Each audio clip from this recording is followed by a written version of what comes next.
नमस्कार। एक अहम अपडेट के साथ शुरुआत करेंगे जो कि आदमपुर उपचुनाव का शेड्यूल जारी हुआ है। 3 नवंबर को वोटिंग होगी, 6 को मतगणना। कुलदीप बिश्नोई के इस्तीफे के बाद ये सीट खाली हुई थी। आपको इस वीडियो के जरिए मैं पूरी जानकारी दूंगा। आपकी क्या राय है आदमपुर सीट को लेकर? वहां पर इस बार कौन सी पार्टी अपना जो जीत का परचम लहरा पाएगी? आप कमेंट सेक्शन में जाकर जरूर रखिएगा। क्या सोनाली फोगाट के कत्ल के बाद बीजेपी के लिए राह आसान हुई है, क्योंकि इससे पहले कुलदीप बिश्नोई के खिलाफ सोनाली फोगाट ने ही चुनाव लड़ा था। आदमपुर विधानसभा सीट पर उपचुनाव का शेड्यूल जारी हो गया है।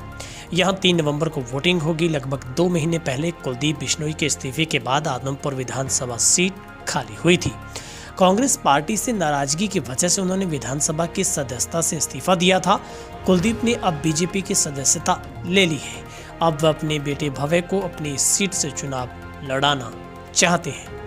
आदमपुर उपचुनाव को लेकर 7 अक्टूबर को गैजेट नोटिफिकेशन जारी किया जाएगा। इसके बाद 14 तक नामांकन होगी। 15 अक्टूबर को नामांकन पत्रों की पड़ताल, 17 अक्टूबर को वापसी लेने की लास्ट डेट तय की गई है। 3 नवंबर मंगलवार को मतदान होगा। 6 नवंबर को मतगणना होगी। 8 नवंबर को पूरी चुनाव प्रक्रिया खत्म हो जाएगी।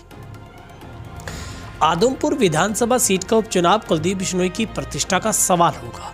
बिश्नोई ने बीजेपी उम्मीदवार सोनाली फोगाट को हराकर ये सीट जीती थी, फिर बीजेपी में शामिल होने से पहले इस्तीफा दे दिया। वे कांग्रेस छोड़ बीजेपी में शामिल हो गए। इसके बाद चुनाव हारी सोनाली फोगाट से भी मुलाकात हुई थी।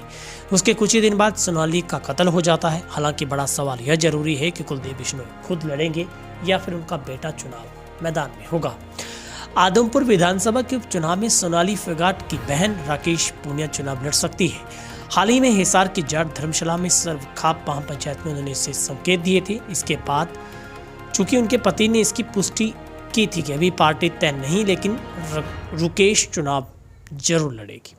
सोनाली फोगाट की राजनीतिक विरासत उनकी बहन को ही सौंपी गई है, जिस पर सोनाली की बेटी यशोधरा ने भी सहमति जताई थी।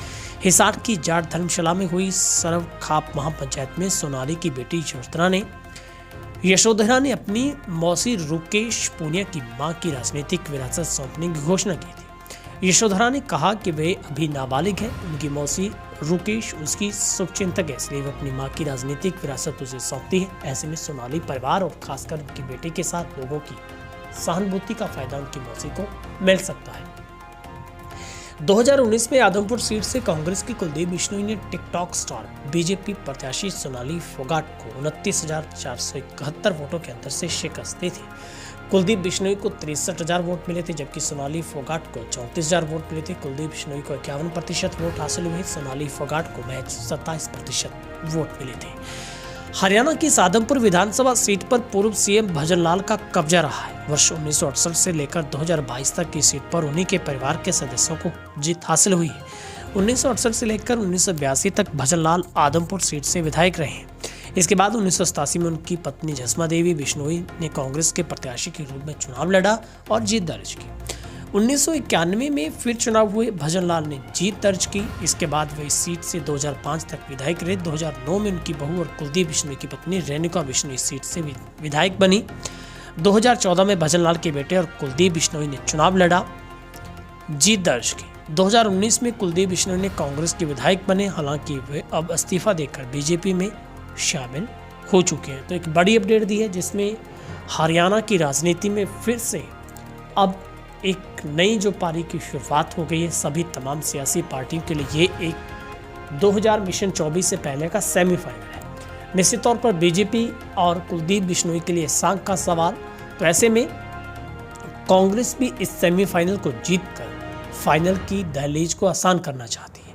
हालांकि आईएनएलडी के लिए भी वर्चस्व को लड़ाई लड़ना एक अहम जो सबसे बड़ा धैर्य होगा, क्योंकि जिस तरीके से फतेहाबाद में हुई रैली के बाद तीसरे मोर्चे के ऐलान को लेकर आईएनएलडी भी यहां पर हर हाल में जीत की सूरत को निश्चित करने के लिए उतरेगी। वहीं पर हरियाणा में पंजाब से बम्पर जीत के बाद आम आदमी पार्टी काफ़ी उत्साहित है।